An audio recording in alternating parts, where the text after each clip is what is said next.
Hello everyone, this is the Asylum 589 workshop, step by step. This is the DARI translation and it's part 4 of a series. سلام به همه شما. دوباره خوش آمدین به ورکشاپ اسایلم پناهندگی فرمی I-589 استپ با استپ یا مرحله به مرحله قسمت 4 به زبان دری.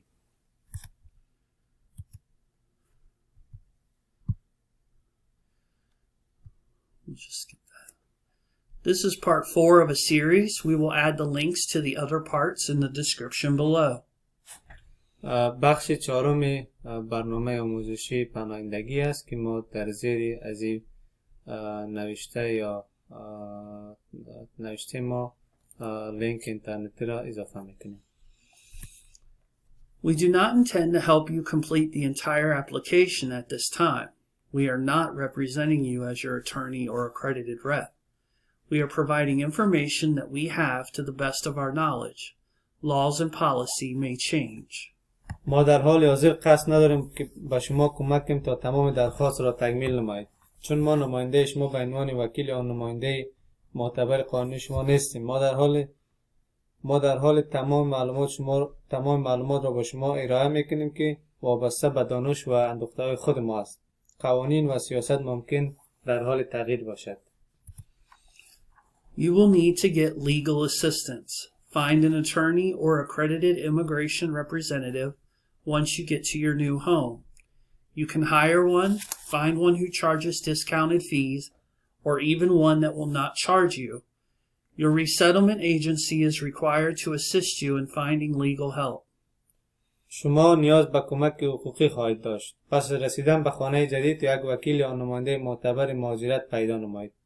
شما میتوانید یکی را استخدام کنید، کسی را پیدا کنید که هزینه کمتر و یا تخفیف بدهد و یا هم حتی کسی را پیدا کنید که از شما پول نگیرد. دفتر اسکان مجدد شما مسئولیت دارد تا به شما در قسمت پیدا کردن کمک‌های حقوقی همکاری نماید. You have the burden of proof. شما مسئولیت دارید تا ادعاهای خود را ثابت نمایید. Americans may not know all they need to know about the Afghan situation, so your asylum packet needs to show you are fleeing persecution on a protected ground. Your evidence will be the only factor the immigration officer is allowed to consider when making a decision. امریکایی ها ممکن است همه آنچه را که باید در مورد وضعیت افغانستان بدانند شاید ندانند. بنابراین بسته پناهندگی یا فرم پناهندگی شما باید نشان دهد که شما از اذیت و آزار و شکنجه در یک مکان محافظت شده و فرار میکنید. مدارک شما تنها عامل خواهد بود که افسر مهاجرتی اجازه دارد در هنگام تصمیم گیری در نظر بگیرد. What you have to prove. You have to prove a well-founded fear. چی را باید شما اثبات کنید؟ ترس مستدل. Your well-founded fear has to be both objective and subjective. Subjective means you have the fear yourself. Objective means a reasonable person would also have the fear. ترس مستدل، مفعول و یا فاعل. فاعل به این معناست که شما ترس دارید. مفعول به این معناست که یک فرد منطقی نیز این ترس را دارد. Your well-founded fear needs to have a reasonable probability. It's a lower than the preponderance of the evidence. A 1 in 10 probability. This is a very low bar. ترس مستدل به معنای احتمال معقول کمتر از غلبه شواهد یک بار در 10 احتمال. Persecution is poverty, victim of crime, and bad luck are not enough. Behavior that threatens death, imprisonment, infliction of substantial harm or suffering. Again, blood, bones, and teeth. Persecution hallmarks are detention, arrest, interrogation, prosecution, imprisonment, illegal searches, property confiscation, surveillance, beatings, or torture. آزار و اذیت، فقر، قربانی، جنایت و بدشانسی کافی نیست. رفتاری که تهدید به مرگ، حبس، وارد کردن صدمه اساسی یا رنج میبرید، خون، استخوان، دندان.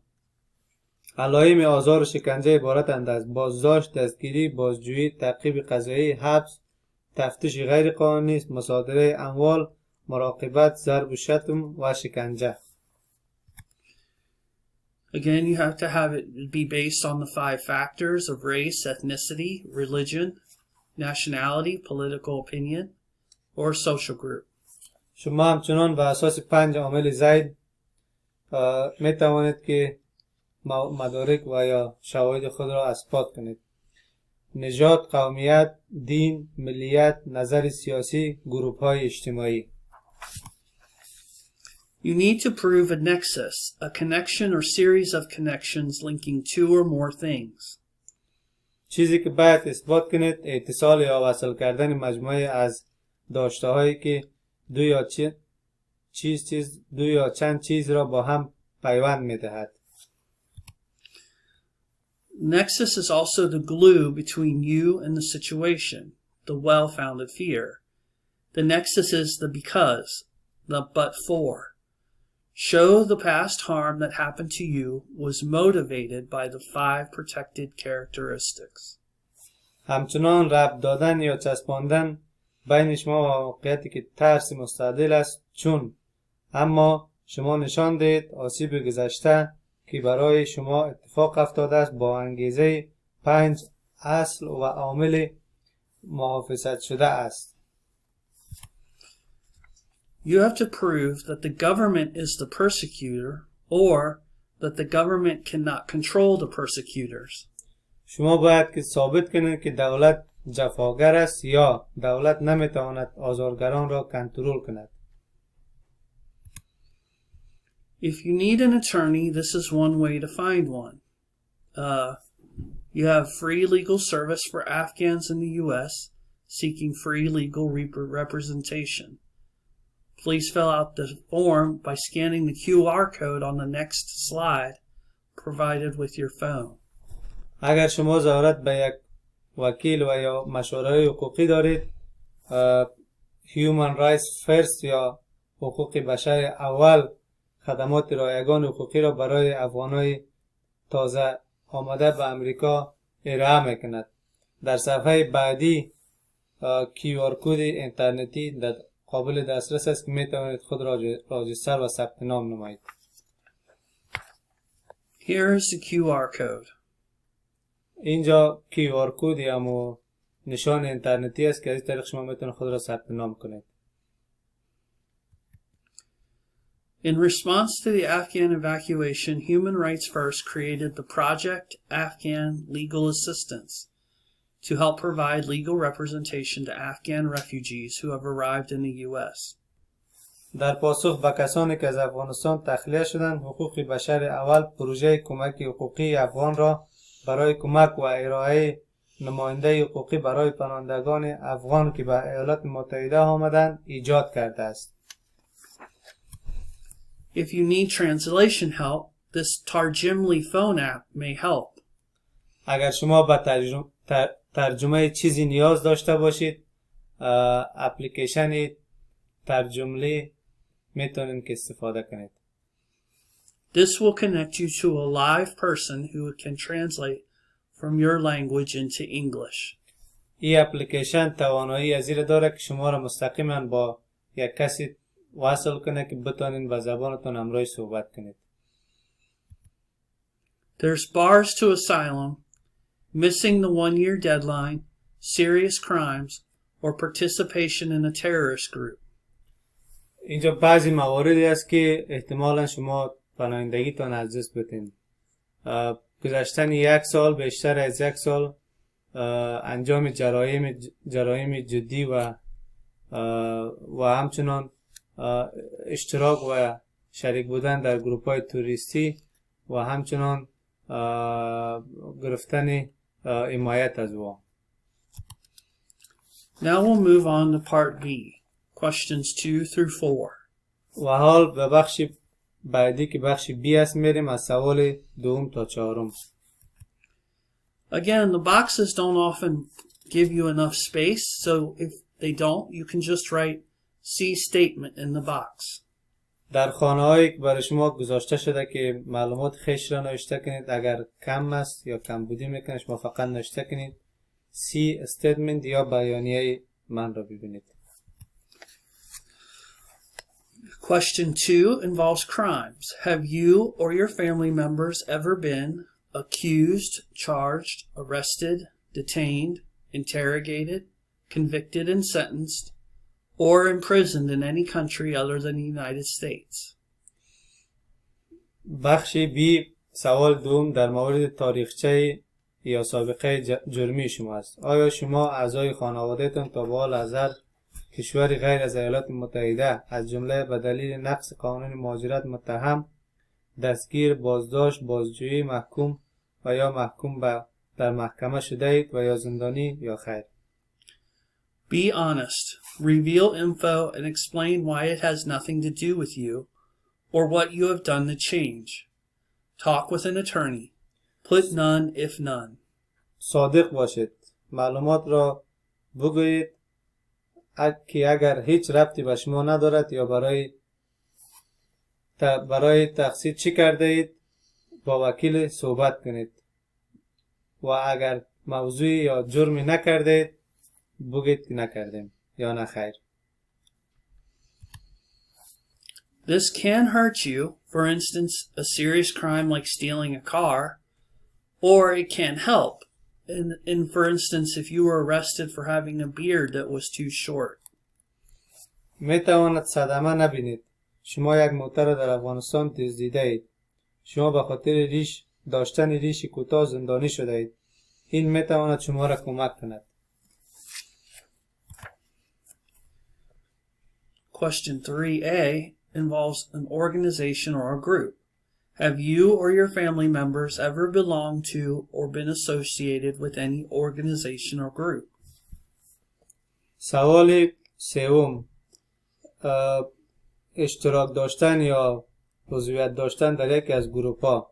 آیا شما یا اعضای خانواده‌تان تا به حال به نهادها یا گروه‌های در کشور خود تعلق داشته اید یا با آنها ربط بوده اید، مانند احزاب سیاسی، گروه شاگردان، اتحادیه کارگری، سازمان‌های مذهبی، گروه‌های نظامی و یا شبه نظامی، سازمان چریکی، گروه قومی، گروه حقوق بشری یا مطبوعات و یا رسانه‌ها؟ It may help, for instance, if you were in a human rights group that was targeted by the Taliban, or it may hurt, for instance, if you were in a terrorist group that hurt others. شاید برای شما کمک کنه که اگر شما عضویت گروه‌های حقوق بشری را داشته باشین و همچنان گروه‌های حقوق بشری که توسط طالبان هدف قرار گرفته باشه، یا شاید به شما ضرر برسانه اگر شما عضویت کدام گروه تروریستی را داشته باشین، احتمالاً برای کیستان ضرر برسانه.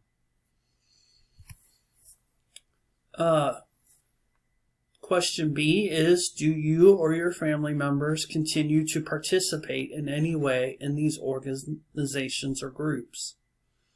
به ادامه سوال پیشتر، آیا شما یا اعضای خانواده‌تان به هر نحوی در این نهادها یا سازمان‌ها و یا گروه‌ها تا فعلا هم هستند؟ It cannot hurt to include others. That's what being part of a group means. Give the dates you were a member and give the reasons the group is targeted. نوشته کردن یا شامل کردن دیگران که بخشی از یک گروه هستند ضرری ندارد. تاریخ عضویت خود را ذکر کنید، دلیل هدف قرار گرفتن در آن گروه را نیز بیان دارید.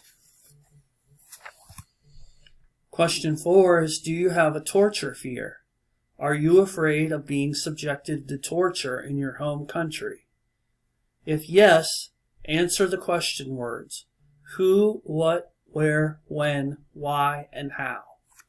ترس از شکنجه. آیا می ترسید در کشور خود یا هر کشور دیگر که ممکن است به آن بازگردانده شوید تحت شکنجه قرار بگیرید؟ اگر بله توضیح دهید چرا می ترسید و ماهیت شکنجه‌ای که از آن می ترسید توسط چه کسی و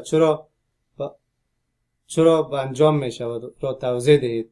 آیا میترسید در کشور خود یا هر کشور دیگر که ممکن است با آن بازگردانده شوید تحت شکنجه قرار بگیرید؟ اگر بله، پس چی کسی، چی چیز، کجا، چی زمانی و چرا، چگونه؟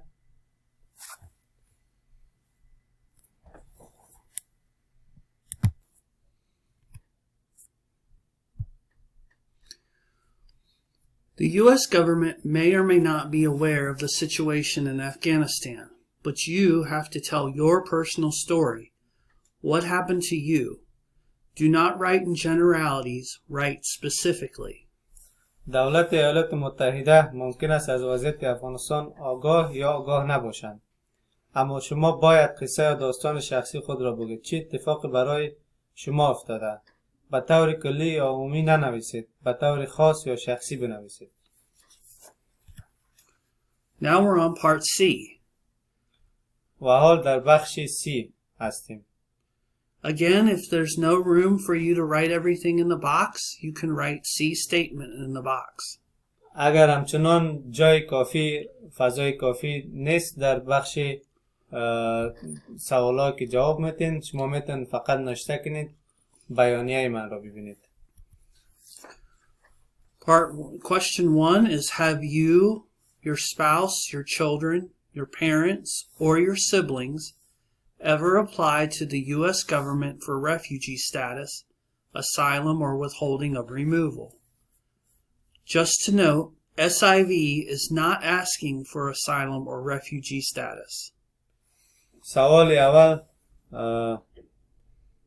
سوال کرده شما که آیا شما همسرتان، فرزندانتان، والدینتان، خواهر یا برادران تا به حال درخواست پناهندگی یا عدم خروج از دولت امریکا را داده اید؟ اگر بله، تصمیم و موقعیتی را که شما، همسرتان، فرزندتان، والدینتان یا خواهر برادران در نتیجه آن تصمیم گرفتید توضیح دهید. مشخص کنید که آیا شما در درخواست والدین یا همسرتان را گنجانیده شده است یا خیر.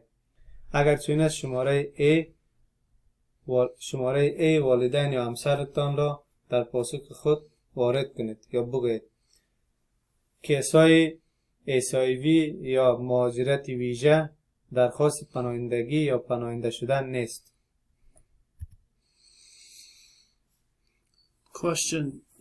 Question C, Part A, involves travels. After leaving Afghanistan, did you, your spouse in the U.S., or your children in the U.S. travel through or reside in any country before entering the U.S.? بخش سی سوال دوم در مورد سفرهای شما است.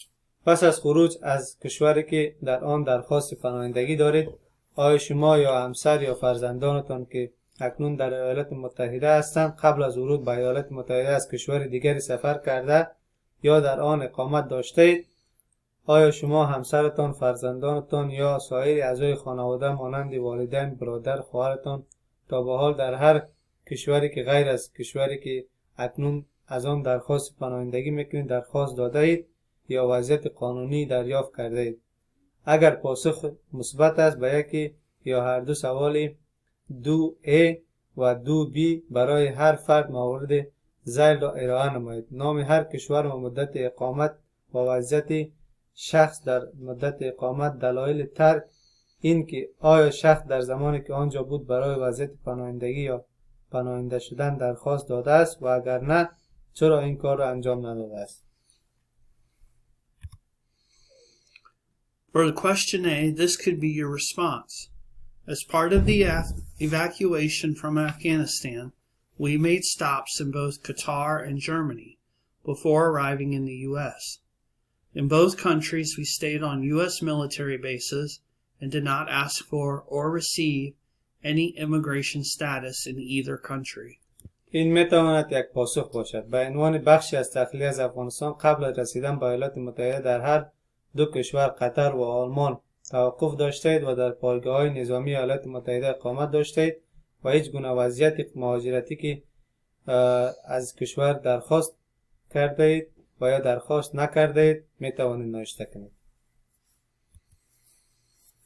A is about traveling through or residing in another country. B is about getting lawful immigration status in another country. قسمت A در مورد سفر یا اقامت در یک کشور دیگر است و قسمت B در مورد گرفتن وضعیت مهاجرت قانونی در کشور دیگری است. Question B is, have you, your spouse, your children, your parents or siblings ever applied for or received any lawful status in any country other than Afghanistan? بخش C بازم سوال دوم، آیا شما همسر، فرزندانتان، خواهر، برادرتان تا به حال در کشور دیگر غیر از افغانستان درخواست پناهنده شدن یا پناهندگی را داده یا خیر؟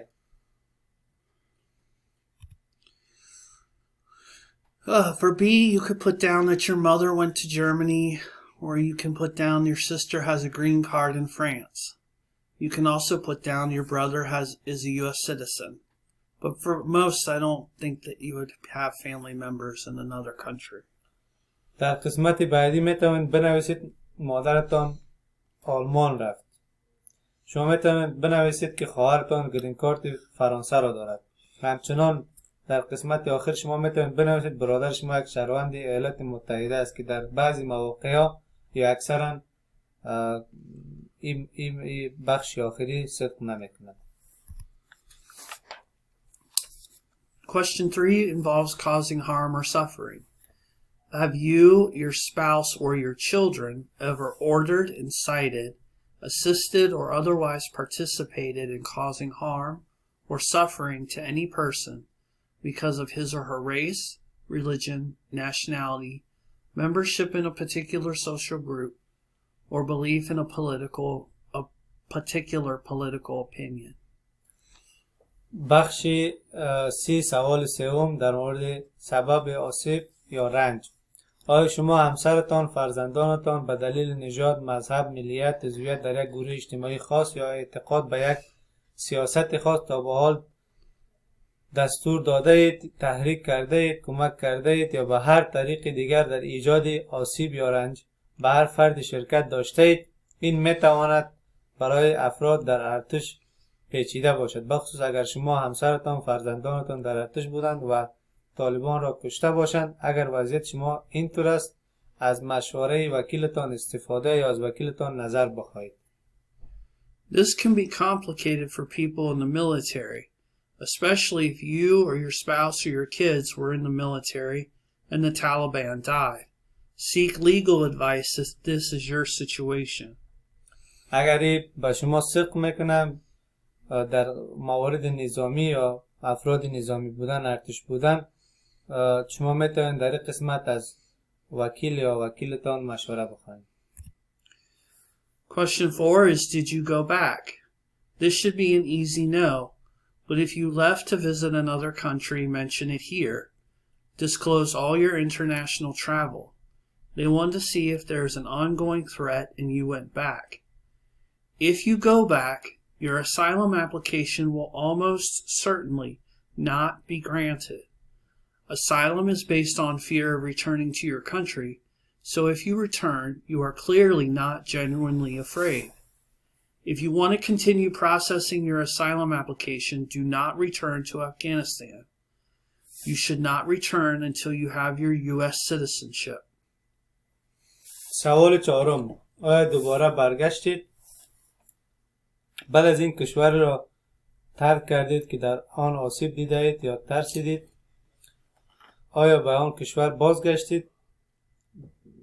باید به یک نه گفتن آسان باشد یا یک نه گفتن چون تا هنوز بر نگشتید. اما اگر بازدید از کشور دیگری رفتید، آن را ذکر نمایید. تمام سفرهای بین‌المللی خود را بگویید.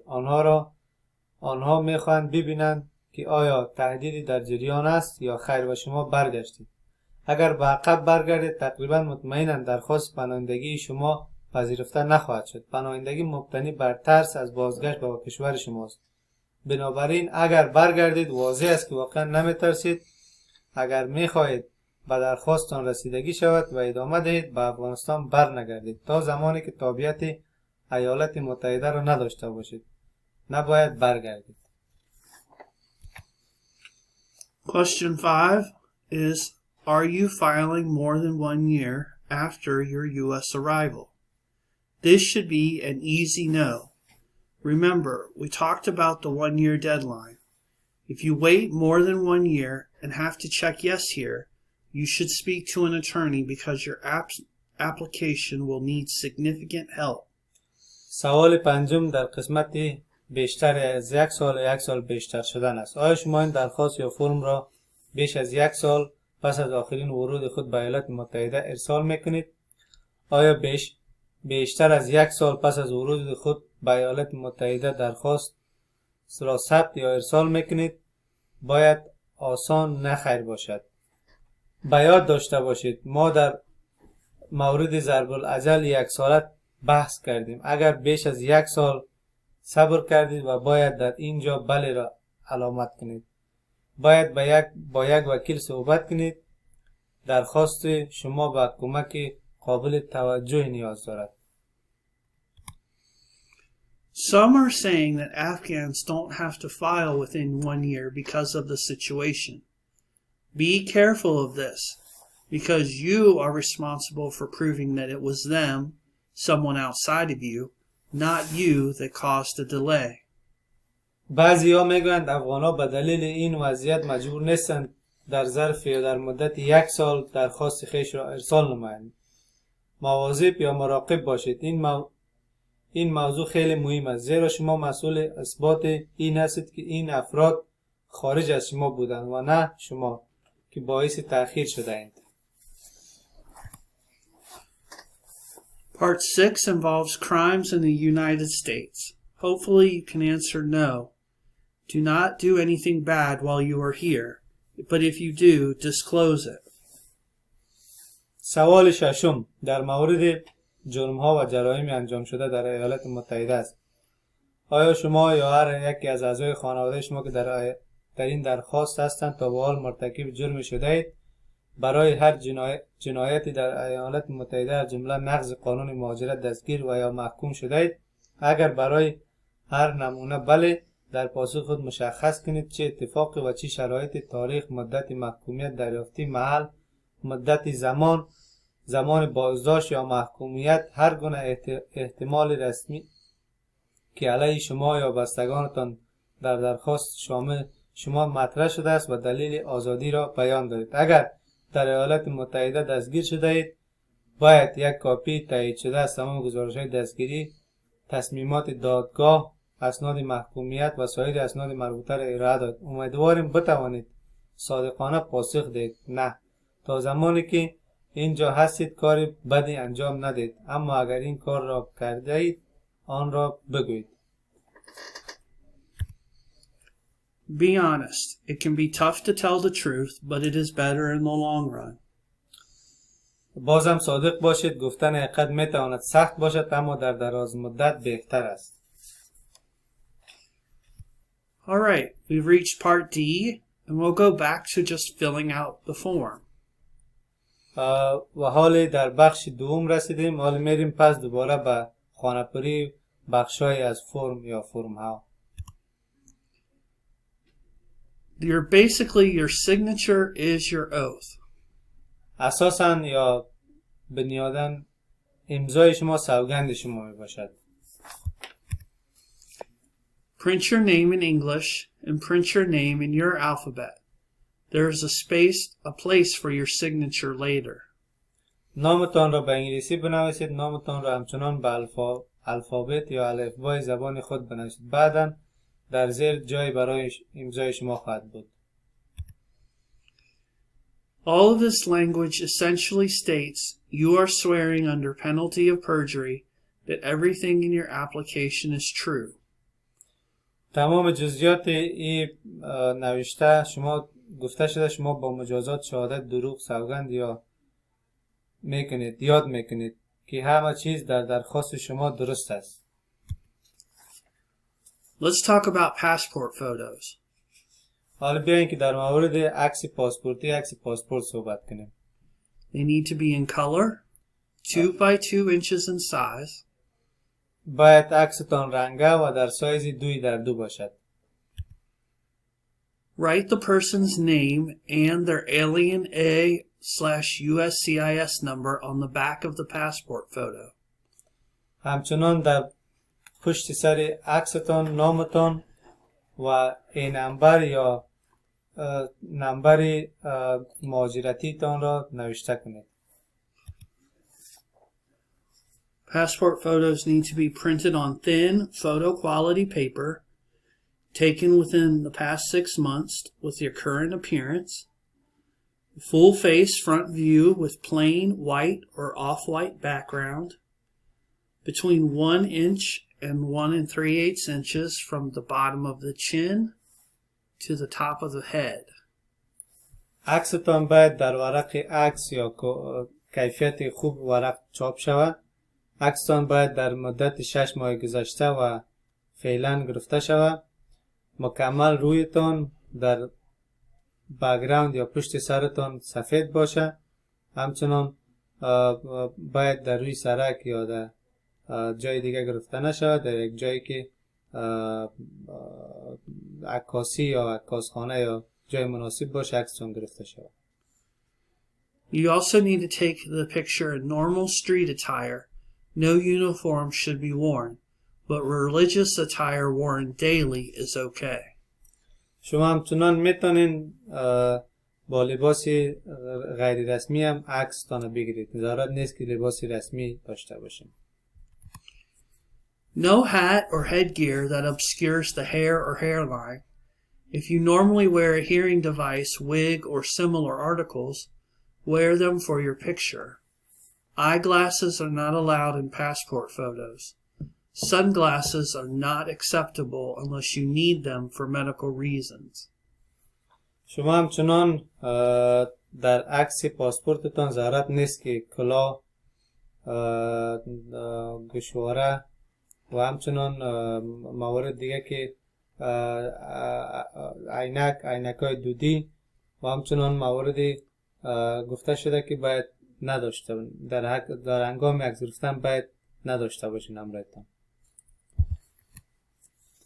Articles that you wear for religious or medical reasons should be accompanied by a statement to that effect. و همچنان وقتی که اگر کدام دلیلی که شما عکستان بگیرین که همراهش چیزی داشته باشین باید یک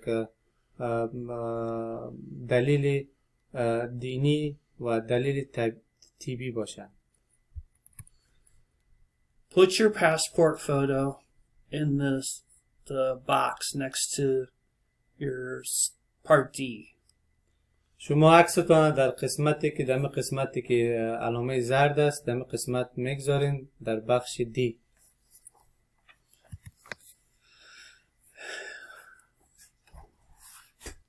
The next question is, did your spouse, parent, or children assist you in completing this application? If they did, write their name and their relationship to you. Check no unless you had a family member help you with this application. در این قسمت گفته شده که آیا همسرتان، والدینتان، اطفالتان در خانه‌پری درخواستان همکاری کردن یا خیر. اگر در این قسمت با شما همکاری کرده باشند نام، رابطه و همچنان یس یا بلیر علامت گذاری میکنه. اگر نکرده باشند نخیر علامت گذاری کنید. The next question is, did someone other than your spouse, your parent, or children prepare this application? Check no unless an attorney helped you with this application. همچنان در قسمت بعدی گفته شده کدام وکیل بدون اعضای فامیلتان با شما همکاری کرده است. اگر نکرده است نخیر را علامت گذاری کنید. The list. Your resettlement agent should connect you with legal services as part of your benefits. Make sure to keep records of any contact you have with your caseworker regarding legal services. This will help you prove you sought legal services. همچنان ایجنسی یا دفتر اسکان مجدد شما در قسمت تنظیم کمک‌های حقوقی که بخشی از بنفیت ها و مزایای شما می باشد باید همکاری کند. شما مطمئن شوید که تمام ارتباطات و یا تماسهایی که با کیس ورکر یا کیس ورکرتان داشته باشید و از اونا خدمات حقوقی را کمک بخواهید. Use sign and date. امضا و تاریخ. Part E involves the prepares and the copies you need to make. بخش ای بخشی است که شما تمام اسناداتتان آماده میکنید و چند کاپی میکنید. Leave this part blank unless you had a lawyer or interpreter helping you. این قسمت شما خالی میگذارین تا اینکه همراه یک وکیل و یک ترجمانی که شما همکاری کنه باز خانه‌کاری کنید. If you are applying for your children or spouse, you must submit a separate copy of Form I-589 and all the attachments for each person. They will all go together in the same envelope, but each person gets their own copy. اگر شما میخواهید که به اطفال خانمتانم این درخواست را خانه‌پری کنید، فقط یک کاپی از این درخواست را میگیرید و همراه با اسنادهای خودتان در یک پاکت یک جای روان میکنید. Attach a passport-sized photo of each applicant in Part D. Remember, write their name and their A number on the back. So the first copy has a passport photo of the primary applicant, attached in Part D. The remaining copies have a passport photo of the spouse and children, attached in Part D. در تمام کاپی‌هایی که برای اطفال و یا همسرتان میباشه، عکس‌هاشان را نصب نموده در قسمت پشت عکس نام و ای نمبرشان را ذکر نمایید. مطمئن شوید که تمام عکس‌ها، تمام درخواست‌ها و فرم‌ها عکس دارد و اولین درخواست یا فرم از رئیس فامیل می باشد.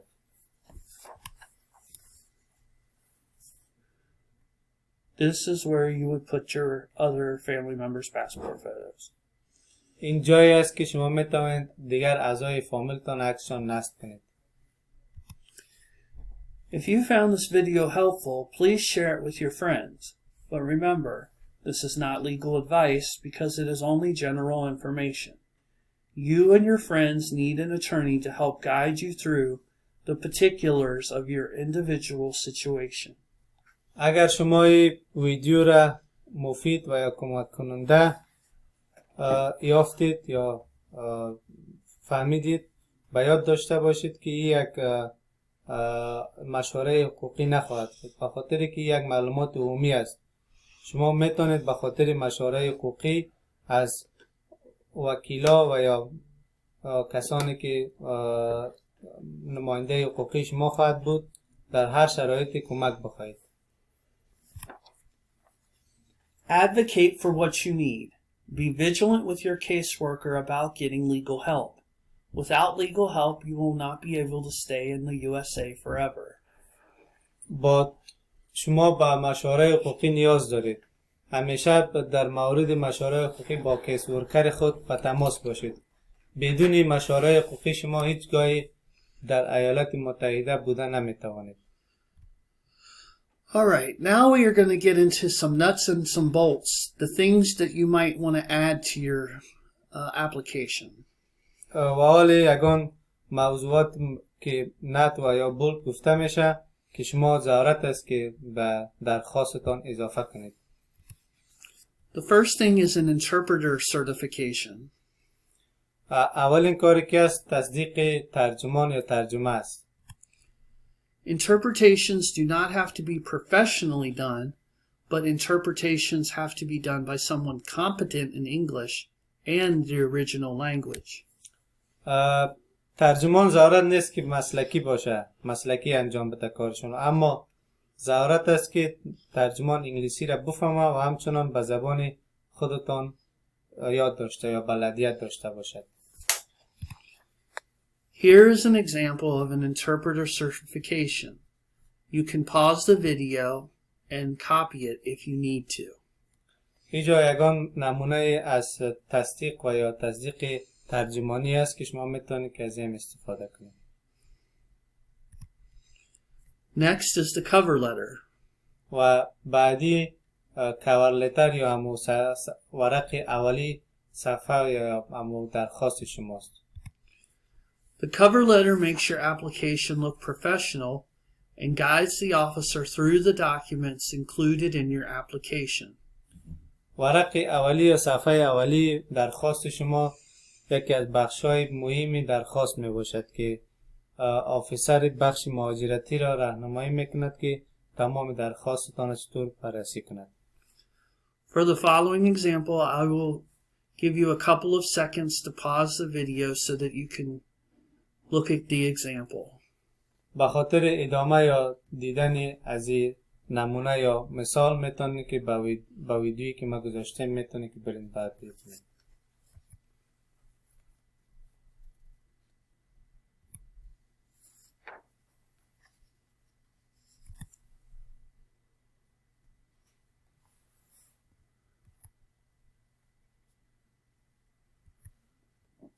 Next is a sworn affidavit template.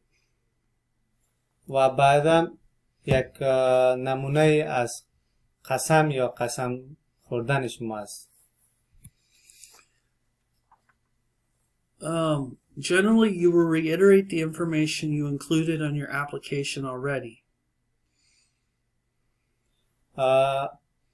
عموما اکثرا شما تمام معلومات و چیزایی که گفتین در درخواستان نوشته کرده اید. It is very important the affidavit be organized in chronological order. After the introduction, talk about your childhood from birth to age 18, then mention your higher education, jobs, and political activism, if any. Remaining paragraphs should talk about the harm that you suffered or that those who are like you have suffered.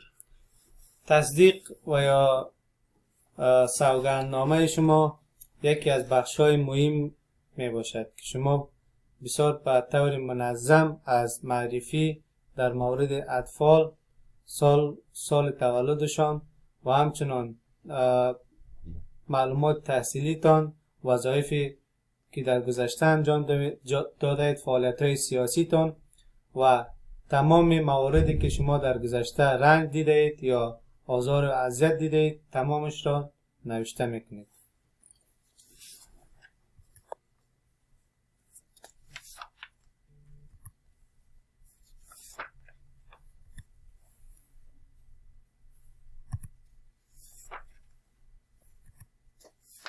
Here is the second example.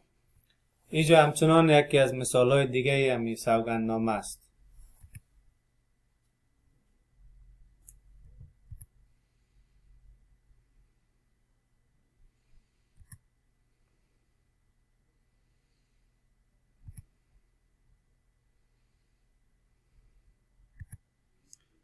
Here are some statement tips. 1. Tell the truth. 2. Keep the overall objective in mind. 3. What to include and how to structure it. Don't be super concerned about how to structure it until you talk to an attorney. Number 4 is the length. Some lawyers say keep it short. Other lawyers say it does not matter. You want to do whatever your lawyer advises you to do. Number 5 is how to describe an incident. بعضی موارد مهمی بیانیه که 5 مورد است. اول حقیقت را بگید. دوم تمام مواردی که بالایتان گذشته و همچنان چطور فرمت یا شکل میدید بیانیتان را. همچنان باید بیانیتان هر قدر کوتاه‌تر باشد اما قدر برای وکیل و یا دادگاه آسان‌تر است. و همچنان نمبر آخری شما چگونه یک حادثه یا حادثه که سرتان گذشته تشریح نمایید. Number 6 is be true, complete, detailed, and consistent. Number 7, be precise when talking about time and place. 8, keep your statement with you. Read it from time to time so you remember the important details for your interview. Number 9, if a private person threatened you, you need to connect them with the state. Did the state tolerate or endorse this threat? Was the state indifferent or incapable to protect you from this threat? به ادامه شماره ششم، راست باشید، تکمیل تمام جزئیات را بدهید. و شماره 7، دقیق باشید.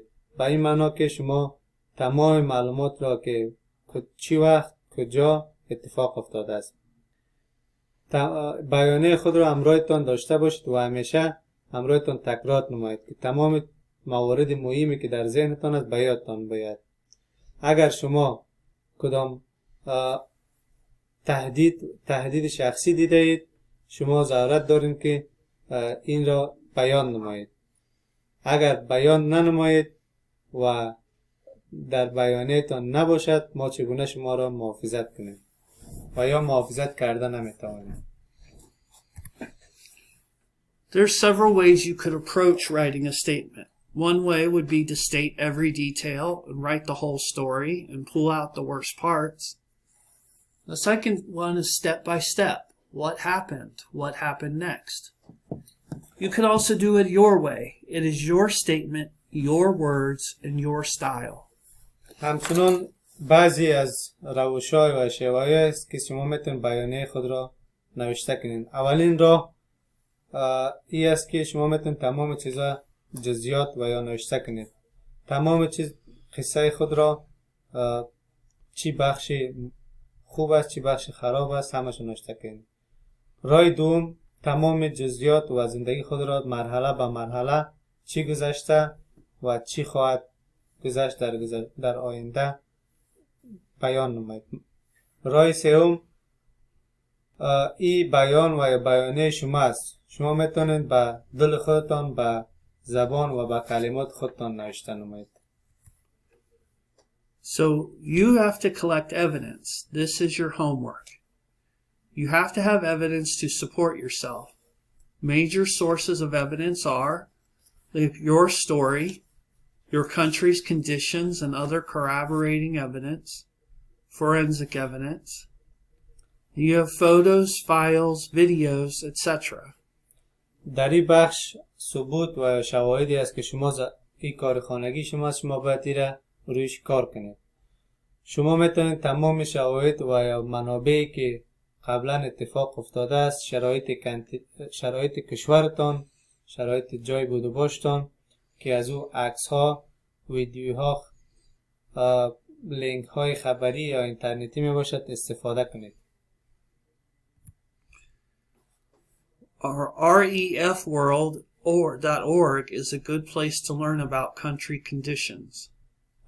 سایت اینترنتی refworld.org یکی از سایت های بسیار مفید به خاطر پیدا کردن معلومات در مورد شرایط کشورتان خواهد بود.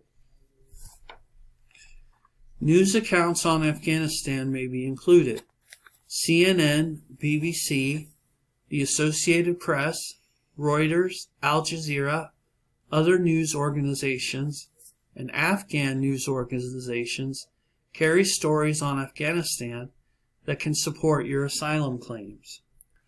بعضی از بخشای تلویزیونایی است که در قسمت اسناد و شواهد از جمله تلویزیون CNN، BBC، رویترز، الجزیره و دیگر بخشای خبری یا سازمان‌های خبری که شرایط و یا داستان و قصه های از شرایط فعلی افغانستان را به نمایش میگذارند، شما میتونید به حیث حمایت و حمایت کننده درخواست پناهندگیتان استفاده کنید.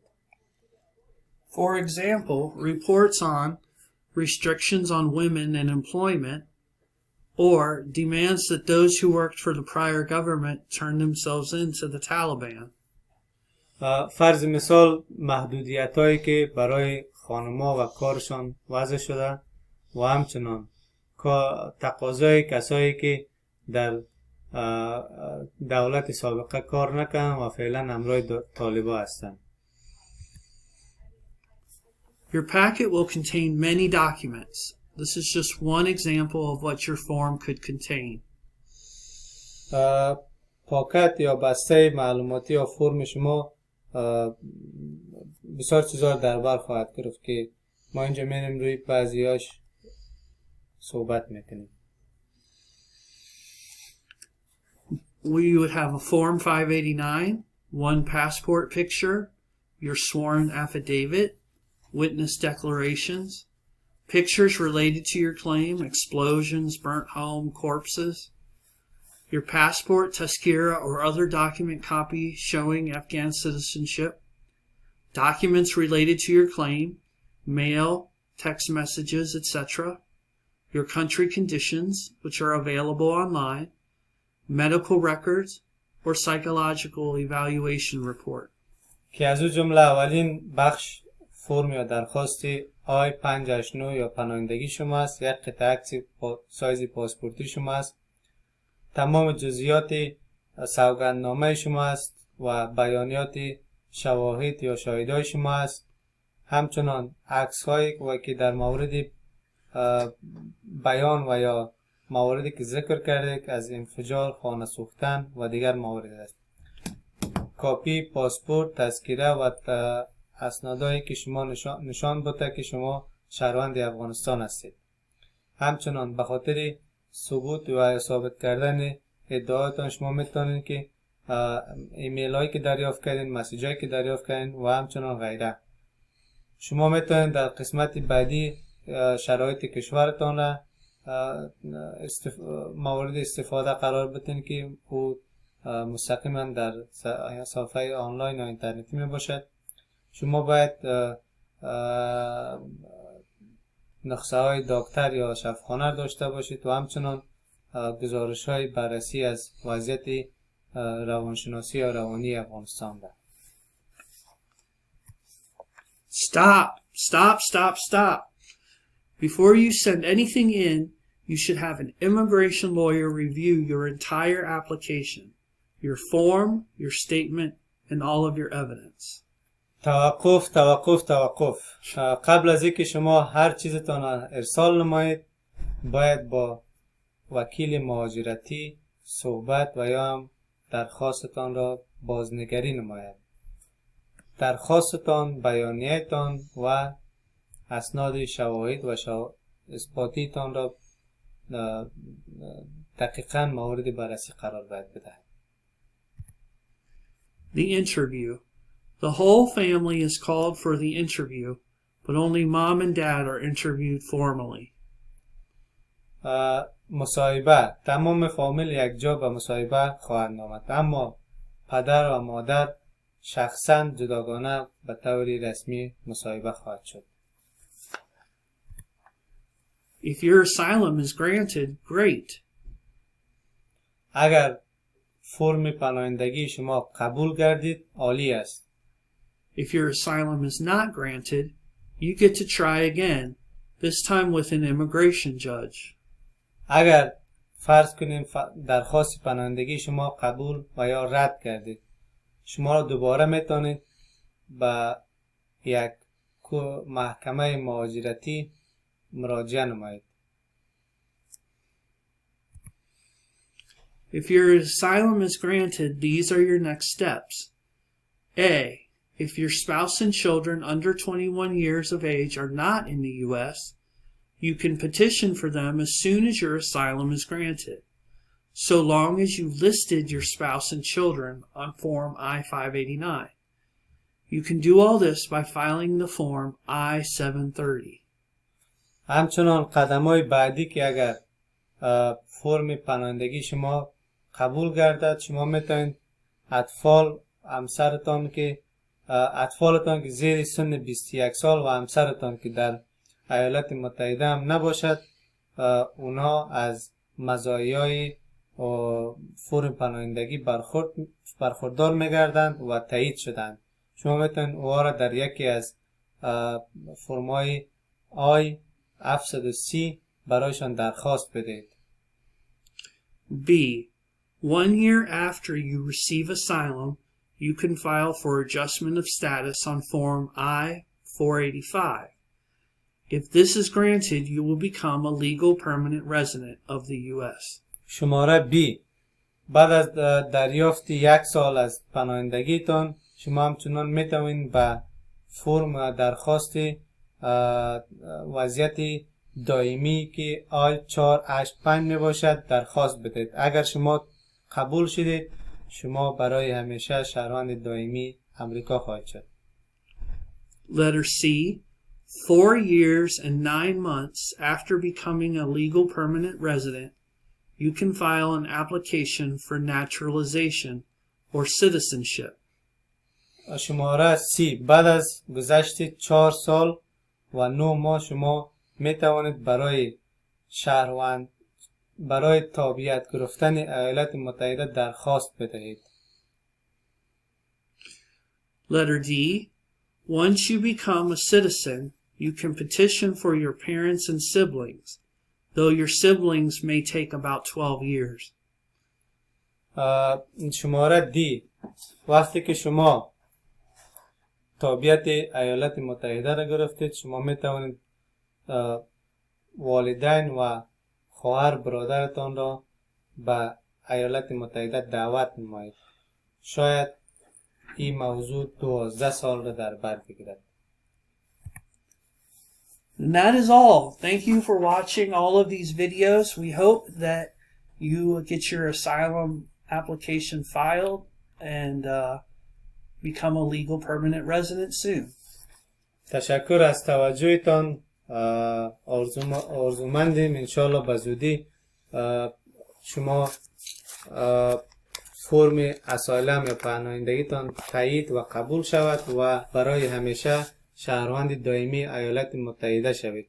تشکر از توجه و از همراهیتان.